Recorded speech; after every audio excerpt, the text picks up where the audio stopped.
Hello everyone, welcome back.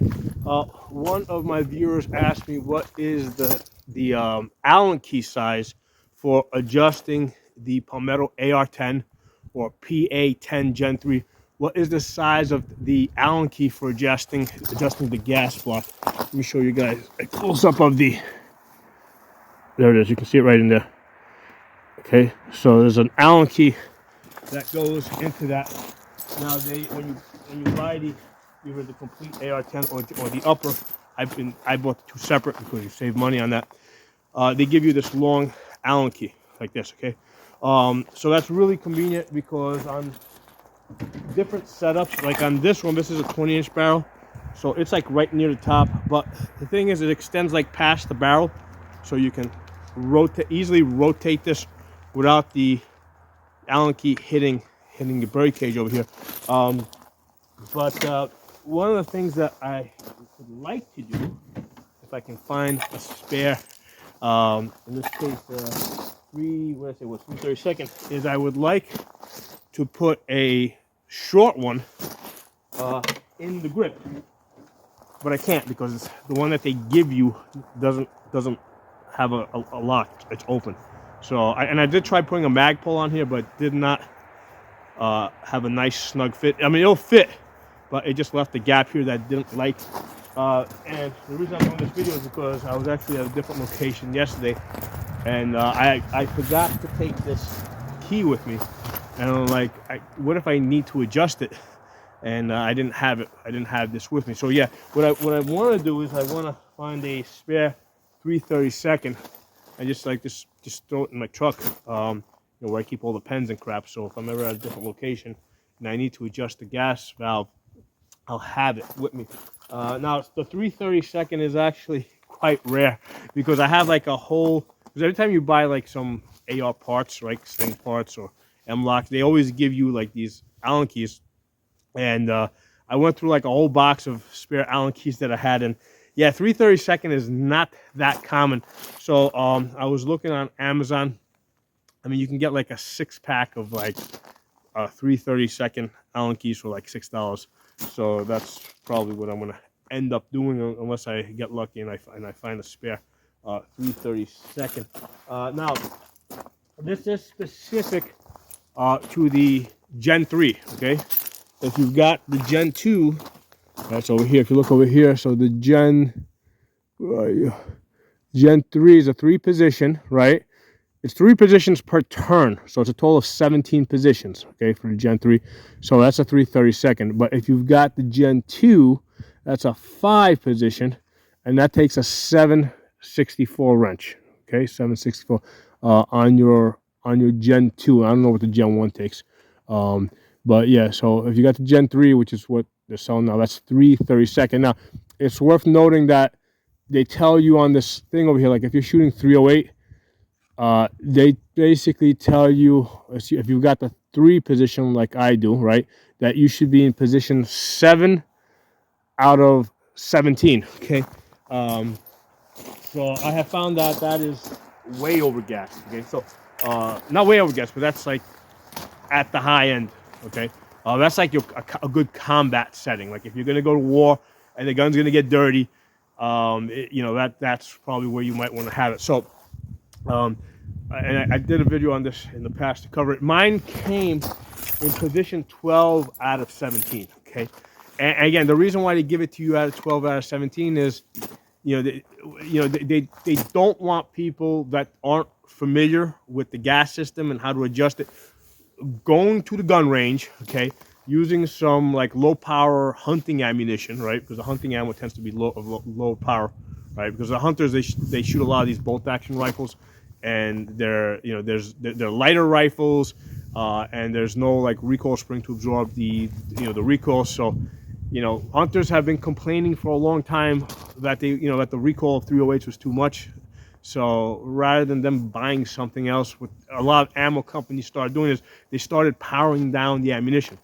So that's why we got 308 ammunition that's like all over the place in terms of power. Okay, so that's why your AR-10 has to have an adjustable gas system, okay? Because if it doesn't, it's either going to kick too hard with some ammunition, or it's not going to run other ammunition. Okay, so yeah, that's why with an AR-10, it has to have a highly adjustable gas system, not like a 3 or 4 position like the Ruger S-FAR does, right? You need 17 plus positions. Okay, so as I was saying, this came in position 12 out of 17, and again, they do it like that so that when people shoot this, the last thing they want is people like calling them up or posting reviews that their gun is not working, it's not cycling because they don't know how to adjust the gas system. So they send it out in the manner that it's going to pretty much work for everybody. Okay.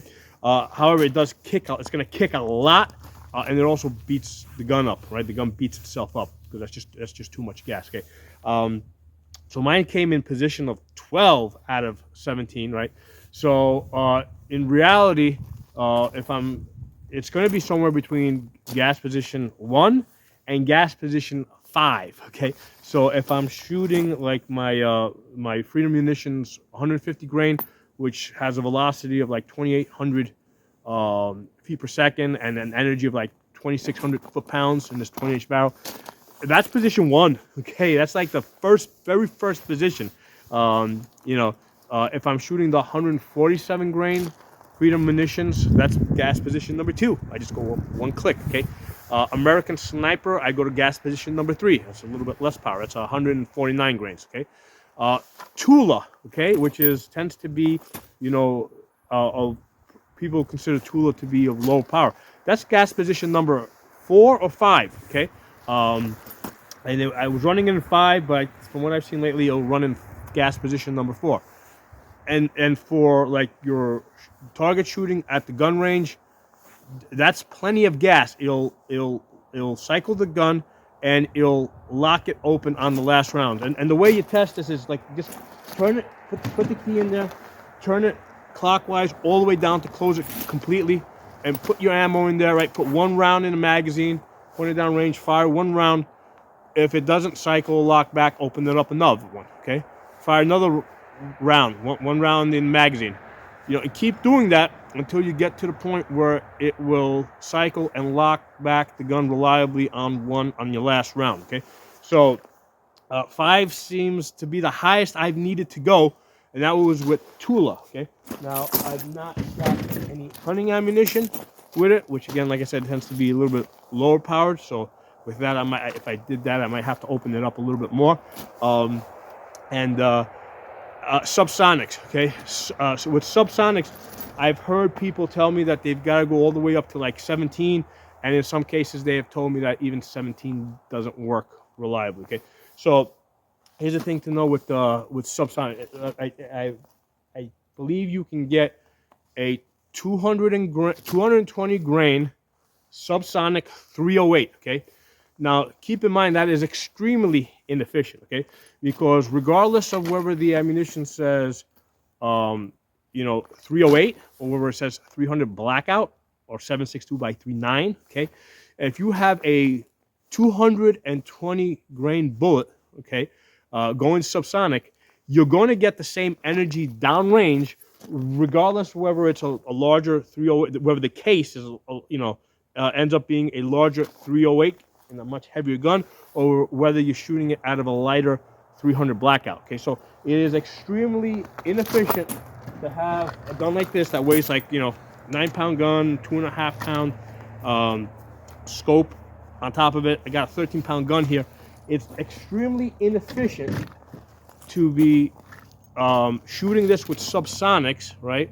Which is basically a 220 grain bullet going at subsonic speed, which I think is like around 1,100 feet per second. Again, it doesn't matter whether it's a 300 blackout or 308. They're both going to deliver the same energy downrange, which is someplace around, I think, like 1,500 foot-pounds of energy. Okay, so it's extremely inefficient. Now, what would make sense for an AR-10, with 308, is if you could get something like a 260 grain bullet, right? Now, a heavier bullet that's going at subsonic, now you're going to actually get more energy downrange. So now that would justify having the heavier gun, okay? But the last time I was looking for 260 grains. I think they exist but they weren't even available. Okay, so it doesn't make sense to try and, to me right now, it doesn't make sense to try and shoot subsonic rounds out of an AR-10. It makes a lot more sense to just, you know, get full power loads that can deliver downrange. Okay, so I just wanted to put that out there with your, you know, get that information out there with regards to your adjustable gas valve. And you know, I don't put a muzzle brake on this gun, right? Because I'm able to tune the gas down to a level where the recoil is like minimal, right? And you know, I don't like putting a muzzle brake on here because it just makes the gun a whole lot louder, and I just don't enjoy shooting it. Okay? So I've been able to offset that just by getting the gas down to a level where it's just enough to cycle, you know, just enough to cycle the gun, okay, and lock it back on the last round. Now, the other thing I've done on this, and I don't think it made too much of a difference, but I did put a Core Valley 5.6 ounce buffer weight in here, which is just a little bit heavier, and I put a Springco orange spring, okay, so that is a the stuff didn't cost too much. The Springco does make this a little harder to pull back. Okay, now one of the things I did originally, I did put a an extended ambidextrous charging handle on this. I ended up taking it off. The reason why I initially put this on here is because the scope was a little further back. But what I found, and I couldn't get here, but what I found is that with this scope, I actually have to push it forward in order to get good eye relief, which gives me plenty of, you know, room to get my hand in here and lock this back, right? And what happens is when I sling the gun here, right, now I don't have the extended charging handle basically digging into my chest when I hang the gun on me, okay? So that's why I just went back to the original charging handle that comes with this. The primary arm scopes, right, this is the 5 to 25 by 56. They have like 4.5 inches, almost 5 inches of eye relief. So I can, you know, I mean, I got plenty of space back here. I actually had to move the scope up to get the proper eye relief. So that's why I went back to just the standard charging handle, which works just fine for me, right? And then, you know, just one less complicated thing I got to deal with, you know, with the extended charging handle digging into my chest when I hang this across my chest or sling it across my back. Yeah, I've done lots of videos on this Palmetto AR-10 and this Palmetto, the scope, the primary arms 5 to 25 scope. I'm going to put a playlist below, you know, 2 playlists below in the comment section so you guys can see the videos and get all that good information. So yeah, so anyway, main point of this video, the Allen key is the 332nd, which is not that common, right? If you got a box full of Allen keys, it's probably not going to be in there. Okay, you're probably going to have to order a spare off of Amazon. Like I said, get like a 6-pack. And if you do lots of traveling, like, you know, I mean, ideally, I'd like to put it in the grip here. I wish Palmetto would give us a better grip where we could actually store stuff in the grip over here, like an extra bolt, extra batteries, that kind of stuff. As it is right now, the only thing I can do with this is finger fuck it, okay? So that's kind of a waste. So yeah, I wish they would upgrade the grip. And yeah, like I said, it's proprietary. You can't just throw a Magpul on there. It'll fit, but it's gonna have an ugly gap, and I just didn't like the way it looked. Okay, so if you've got the Gen 3, the Allen key is 332nd. So you get a total of 17 positions out of that. If you have the Gen 2, it's a 764th, and you get a total of 26 positions on that. I don't know the reason why they went from from 20, from Gen 2 they went from 26 positions to down to 17 on the Gen 3. I don't know why they went down. I'm curious. I wish. You know, if anybody knows the answer to that, let me know. I'm curious to that. Okay? So yeah, this gas system is like the adjustable gas block on an AR-10 is critical, okay? Because AR-10 ammunition is all over the place in terms of, you know, velocity and you know how much gas it's going to produce to cycle the gun, and you got to be able to tune it, okay? Because otherwise you're going to have too low gas, or you can end up with too high gas. Okay? So drop some comments below. Hope the video was useful. Talk to y'all soon.